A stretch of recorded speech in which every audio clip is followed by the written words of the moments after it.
Hello there, a very good evening and welcome to another edition of Primetime News on TV1. I'm Charlotte Benedict for the Newsfirst team. Let's start off with a look at your top stories for tonight. Newsfirst headlines. Main sponsor. Valuable Finance was awarded the Best Finance Company for the third consecutive year.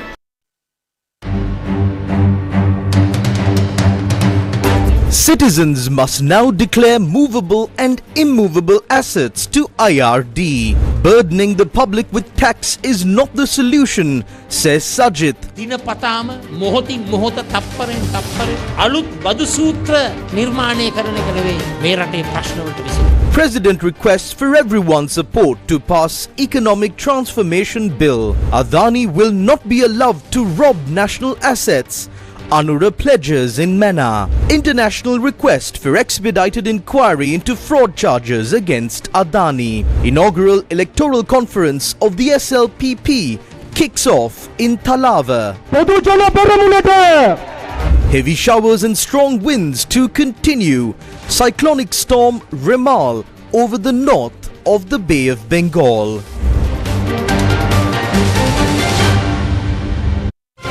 Newsfirst headlines. Main sponsor. Valuable Finance was awarded the Best Finance Company for the third consecutive year.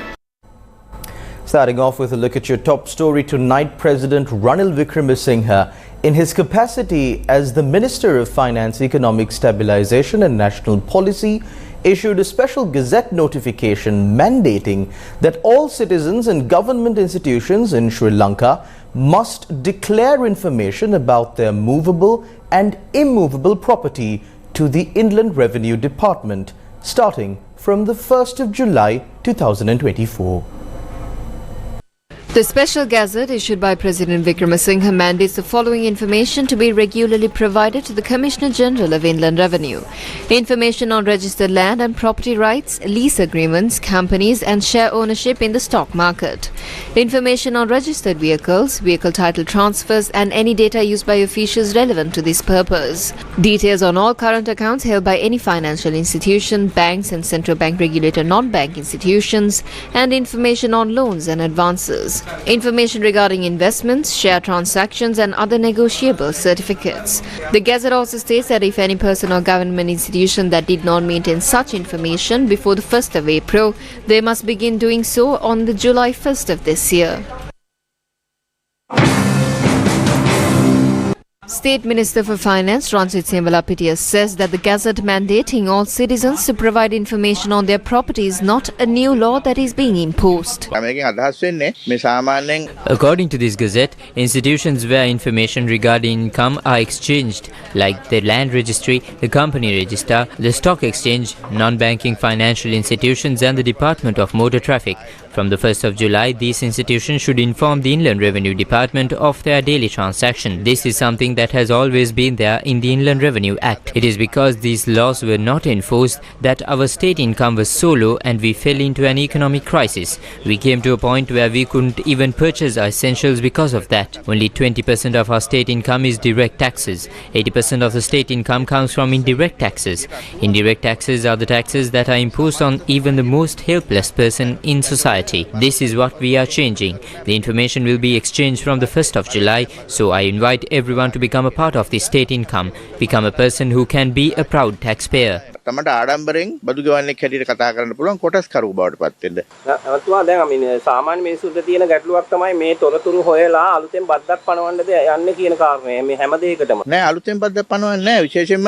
No new taxes will be imposed. Only a very small portion of the people who should pay income taxes are paying income taxes. They too must pay taxes. There is a lot of hidden income. The government has a responsibility to find this hidden income, but we are not going to find this information and go punish the people for the past. We extend an invite to fix the future with this. කරගමු කියන ආරාධනාව තමයි ඔය හැම දෙයකින්ම අපි කියන්නේ. Opposition leader Sajid Premadasa says that the solution to the country's problems is not to continuously increase the tax burden on the general public. The people are burdened with tax. The producers are taxed. The consumers are taxed. Income is taxed. I think there is no tax only for being born yet. They will impose a tax on that soon. Your birth, marriage and death will all be taxed. An additional tax will also be charged. We say that there is an alternative to continuously imposing these taxes. Now why are they trying to increase the government's income by taxation? The government has no program to develop the economy. The only program the government has is to shrink the existing economy and economic contraction. In a shrinking economy there is limited income and taxes are imposed to increase the government's revenue on the people's limited income. The solution to this country's problem is not to create new tax formulas every day. පතාම මොහොතින් මොහොත තප්පරෙන් තප්පරේ අලුත් බදු සූත්‍ර නිර්මාණය කරන එක නෙවෙයි මේ රටේ ප්‍රශ්නවලට විසඳුම. The opposition leader made this statement speaking at the 199th phase of the Sakwala Smart Classroom program, where a smart classroom worth 1 million rupees was donated to the Anuradhapura Kekirawa Muslim Mahavidyalaya today. Another 100,000 rupees was also donated to the school's development committee. What's the next election? Sri Lanka's political stage continues to discuss the possibility of a presidential election, a general election, or even a possible referendum. It is, however, clear that all political parties in Sri Lanka are organizing programs to canvass for the votes of the general public. The maiden electoral conference of the Sri Lanka Potujana Peramuna aimed at the upcoming election was held in Anuradhapura today. SPP leader, the Anuradhapura District Parliamentarian SM Chandrasena and former Chief Minister SM Ranjit chaired the Kalawava Electoral Conference at the SOPP at the Thalawa bus depot today. The conference was held under the theme Let's Begin the Battle from Rajarata. By coming here, the people of Kalawava have shown that although they burnt our houses, assaulted us and threw us into the Bere Lake, we will not leave the Rajapaksas. By the people of Kalawava gathering here, we have shown the whole country that the Pohotu is raising their head again from the Kalawava. National organizer of the SLPP, Parliamentarian Nama Rajapaksha, joined the conference. Sri Lanka Potujana Peramune अभिनव जातिक संविधायक नामल Rajapaksa मधुमंगे गौरवनीय संप्राप्य नामल Rajapaksa मधुमंगे पोदुजन परमुनके Anuradhapura जनतावके SM Ranjit मधुमाटे SM Chandrasen मधुमाटे नामल Rajapaksa मधुमंगे पोदुजन परमुनके मातृभूमियटे जातिक संविधायक मधुमाटे जिलेन पाटुमटे नामल Rajapaksa मधुमंगे मातृभूमियटे पोदुजन परमुनके President Mahinda, the most popular and most valuable person in Sri Lanka, is the leader of our political movement. Namal, as the national organizer, gives us his young strength. Basil Rajapaksa has already prepared all the plans. Let's unite and end this journey in victory. No matter who says what with this maiden conference in Kalawava Anuradhapura, the Pohotu will record a historic victory. The Pohotu knows how to manage the election and emerge victorious. Leader of the SLPP, former President Mahinda Rajapaksha, also joined the conference.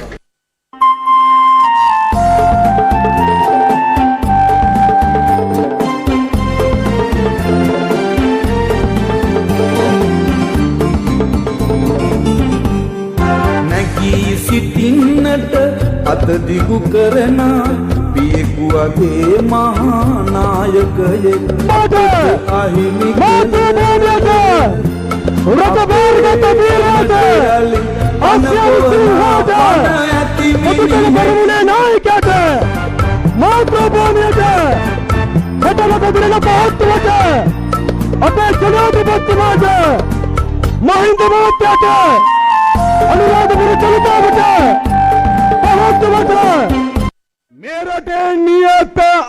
I take permission from you, our national leader and the future leader of our country, Namal Rajapaksa, while welcoming our beloved father Mahinda Rajapaksa. The Dutugamunu, who we have never seen, is there at Ruanvelisaya. We go to the statue there and worship a Dutugamunu who we have never seen. But I would like to remind you that the person seated here is the Dutugamunu who all of us can see.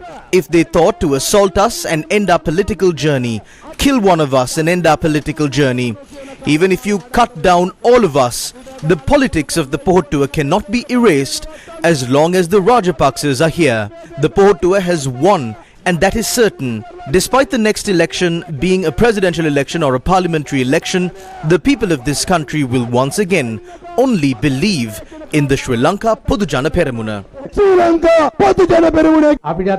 He was our president, then he is our president now. The love that the people have for you has not reduced one bit. President Mahinda Rajapaksa, this is now being proved in Kalawava today. No matter how much they try to insult and defame, we will not fall. You won't fall, and neither will the party. We are devils. Remember that we know the auspicious time. Remember that the Pohottuwa is a party that can start working on time and emerge victorious. We know that we made some mistakes. Everyone makes mistakes. It is our responsibility to fix those mistakes and move forward. But he is not the person who made the mistake. It was someone else. He will never make a mistake like that. Today, our party is under his leadership. You know that Basil Rajapaksa is very good at playing the game. The next president will be from our party. We will be the ones appointed to parliament as well. Therefore, do not fear. In 4 more months, we will have a president of our own. And in 6 more months, we will have our own government. As a political movement developing with the young generation of our country, we responsibly state that the Sri Lanka Podujana Peramuna will win any election held in the future. We will win, and we will win for the future generations of this country, despite what election comes next. According to the constitution, it must be a presidential election. There are those who say that we can continue without an election for the next 10 years or 5 years. Despite what election is held, I would like to remind you that we will not allow for the trust that you placed in Mahinda Rajapaksa or the Sri Lanka Podujana Peramuna to be tainted in any way.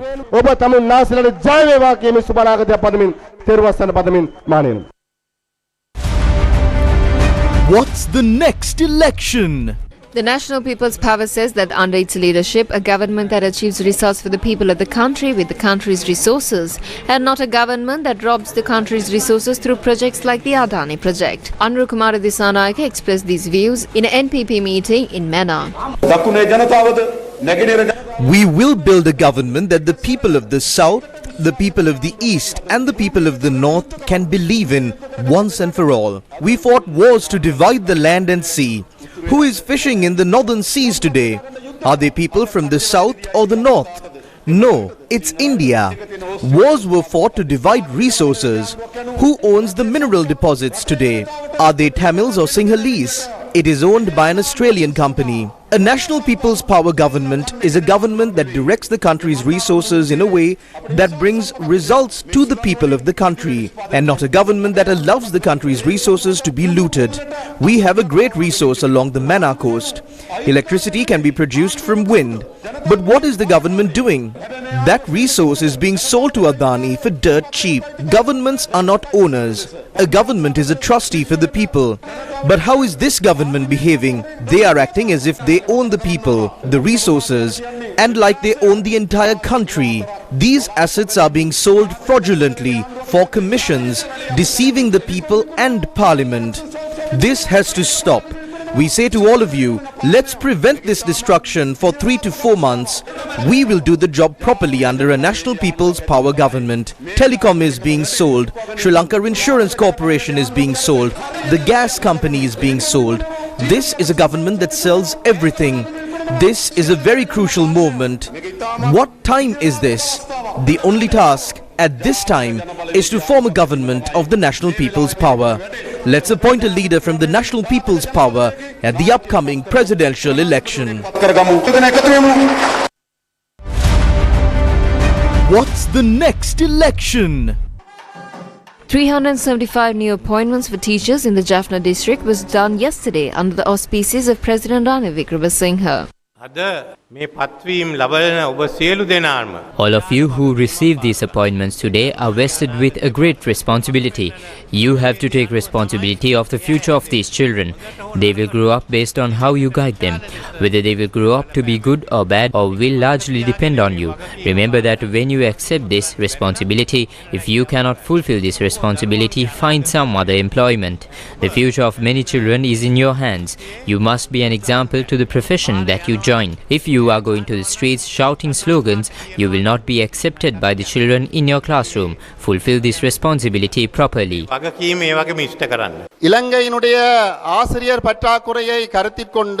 With the situation in Sri Lanka and as an extreme measure to address the shortage of teachers in the country, these appointments are being given to the northern province. We should be thankful to the President for this.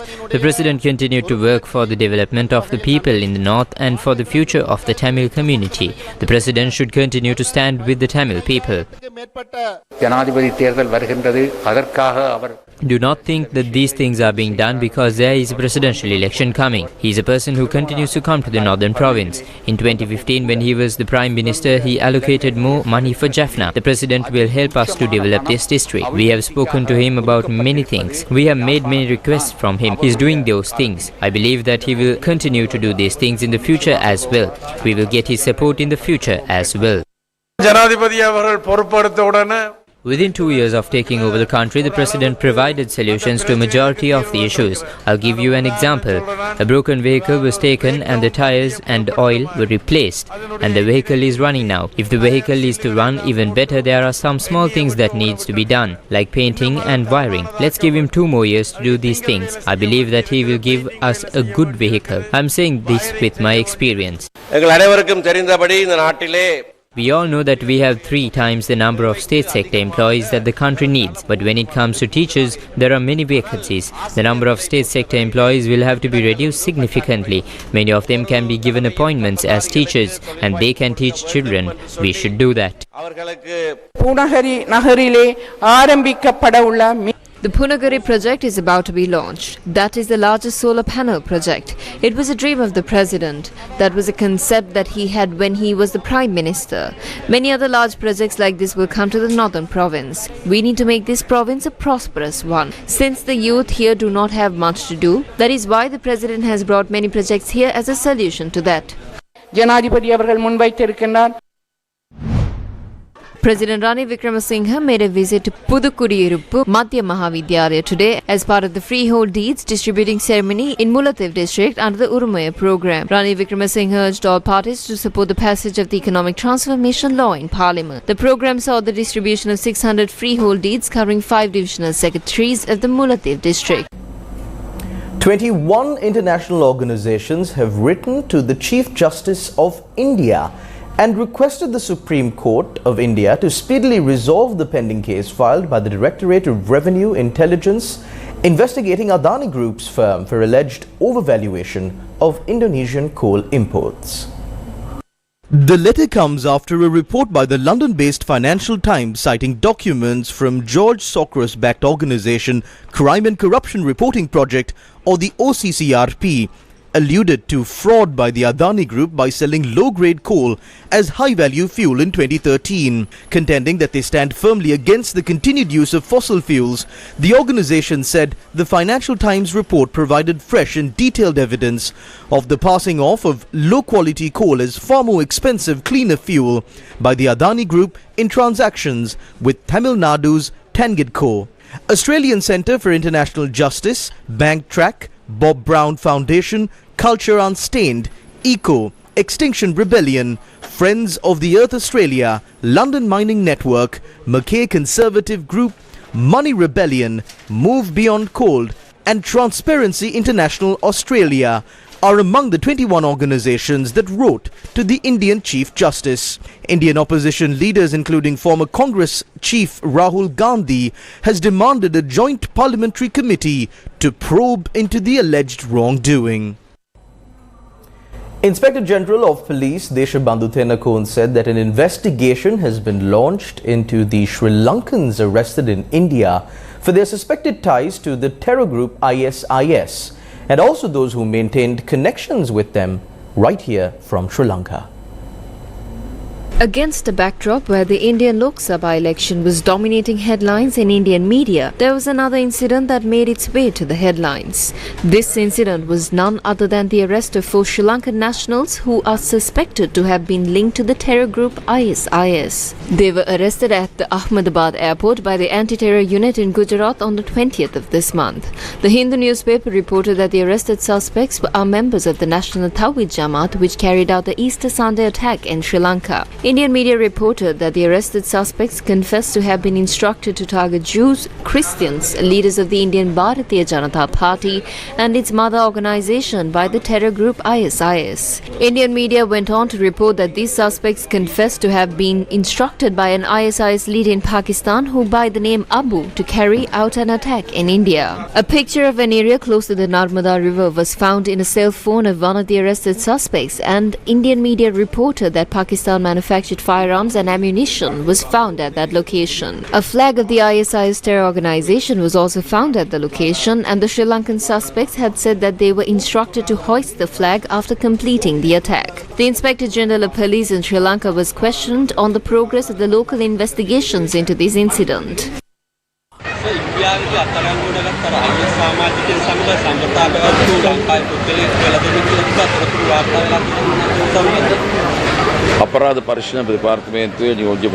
A committee under the guidance of DIG of the Criminal Investigations Department has been appointed to investigate this, and the committee includes the Terrorist Investigation Division and the intelligence units. I speak with this committee every day. I inquire into the progress of the investigations daily and give them advice. A successful investigation is being carried out into this matter. The media will be informed of the progress of this investigation in the future.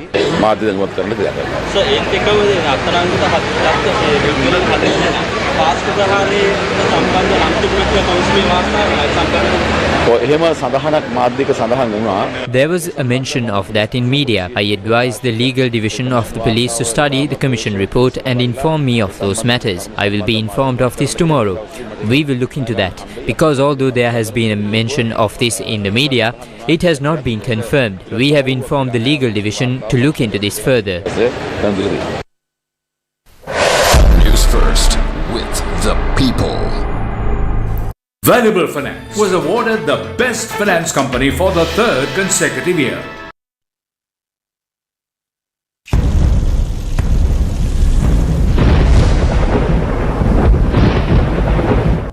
Onto the weather situation in the country now. The Met Department initially reported a cyclone named Chanda in the east central Bay of Bengal. However, the Met Department has now said that this cyclone has intensified and has been renamed Rimal, and it's moved into the North Bay of Bengal waters. The Met Department predicts cyclone Rimal will move towards Bangladesh by tomorrow morning. This may cause wind speeds to increase up to 60 to 70 kilometers per hour in the southeast Arabian Sea, the Bay of Bengal and surrounding areas. The Met Department advises the fishing and maritime communities to avoid sailing in these areas. The Disaster Management Center reports that heavy rains have caused 8 deaths and affected 44,563 people across 19 districts. A separate incident today resulted in the death of 1 woman. A 78-year-old woman in Ambagahawatta Horana died after she was electrocuted when a power cable fell on her. The power cable had fallen down due to the adverse weather conditions. The woman, a mother of 3, was reportedly on her way to pick up coconuts from a plot of land when the accident occurred. In a separate incident last evening at around 7, a 65-year-old woman in Haputale died after a tree fell on her house due to strong winds.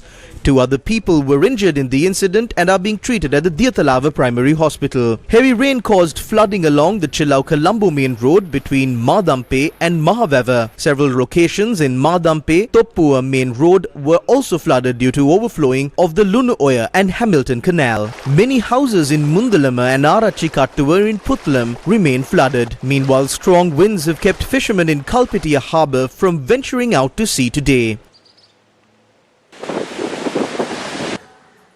Due to the heavy showers, 4 sluice gates of the Rajangane reservoir have been opened. The released water is flowing into the Kala Oya. The Irrigation Engineering Office managing the reservoir warns that additional gates may need to be opened if showers intensify.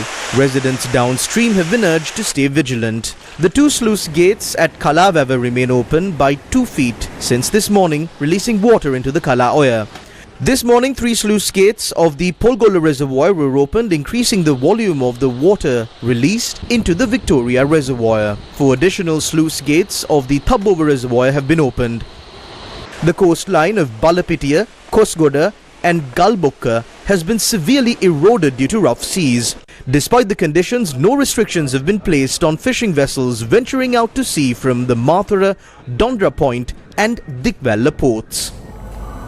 The Ceylon Electricity Board has received over 61,000 complaints regarding electricity breakdowns during the past 6 days. Over 467,500 electricity consumers had experienced power outages during the last 6 days from the 21st of May to the 26th of May, out of which power supply to about 425,500 consumers was restored as at 2 p.m. today. According to the CEB, 26,700 complaints lodged at the CEB have been addressed. The CEB said that they are working around the clock to restore power to all affected consumers. The Public Utilities Commission, led by Chairman Manjula Fernando, has not yet received the proposal for reducing electricity tariffs by the Ceylon Electricity Board.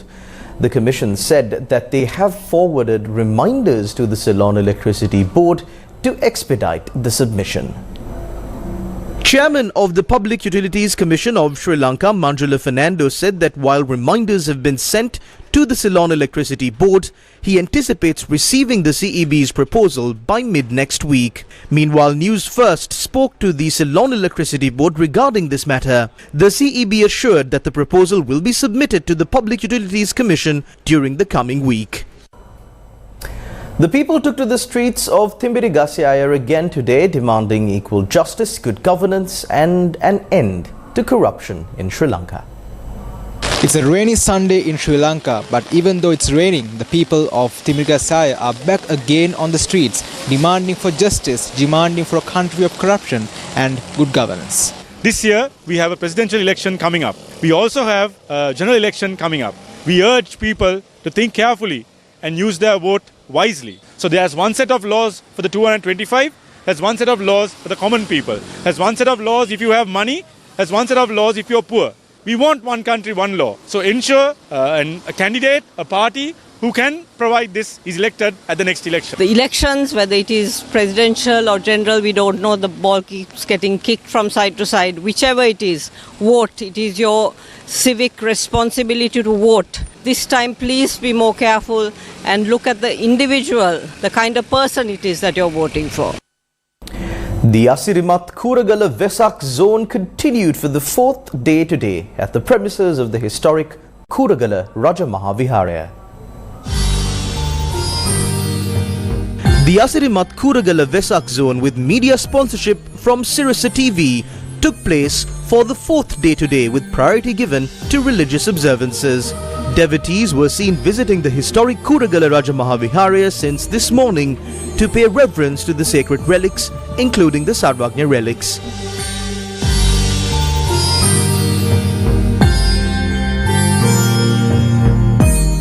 The Asirimat Kuragala Vesak zone, featuring pandals, lanterns and other seasonal attractions, will take place until the 29th of May.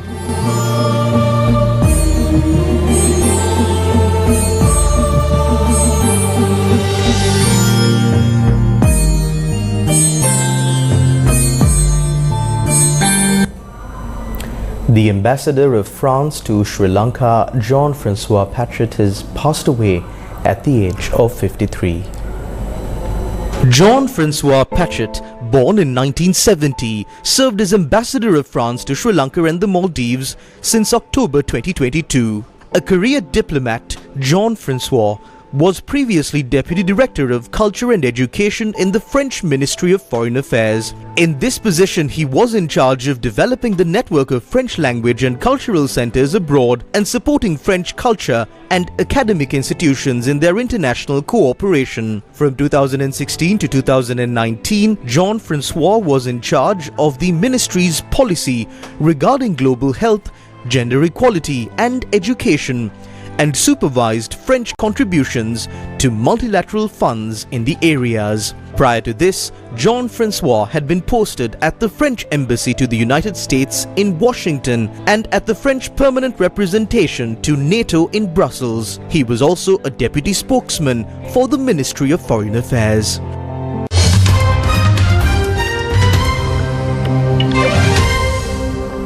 Up next is The World Today. Israeli officials said Israel considers that an order by the World Court to halt its military offensive on Rafah in southern Gaza allows room for some military action there. In an emergency ruling in South Africa's case accusing Israel of genocide, judges at the International Court of Justice ordered Israel on Friday to immediately halt its assault on Rafah, where Israel says it is rooting out Hamas fighters. Prime Minister Benjamin Netanyahu's national security advisor told foreign media on Saturday, quote, "What they are asking us is not to commit genocide in Rafah. We did not commit genocide and we will not commit genocide," end quote.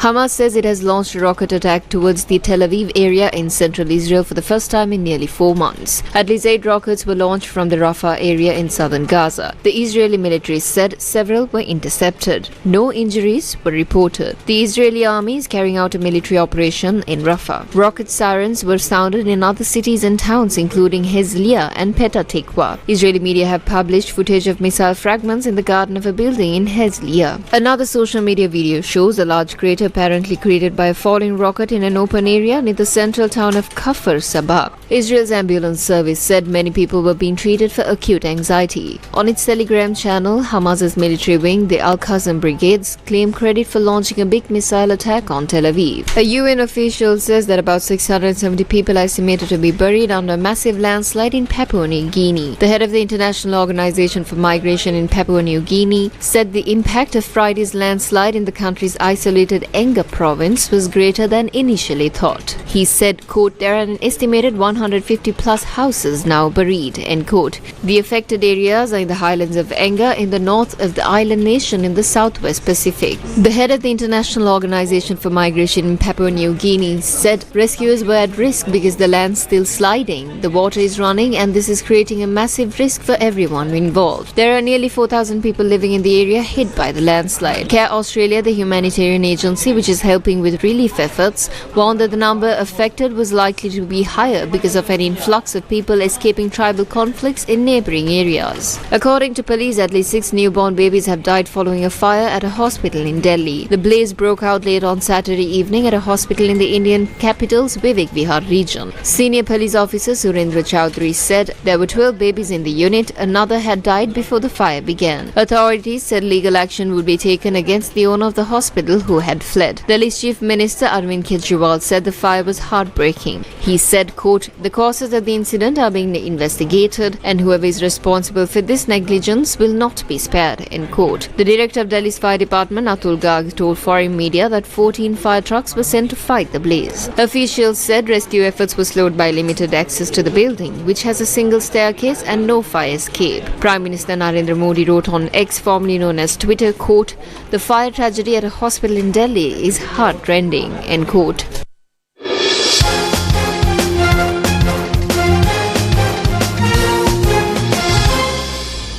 Up next is the road to World Cup. Remember the name! The ICC T20 World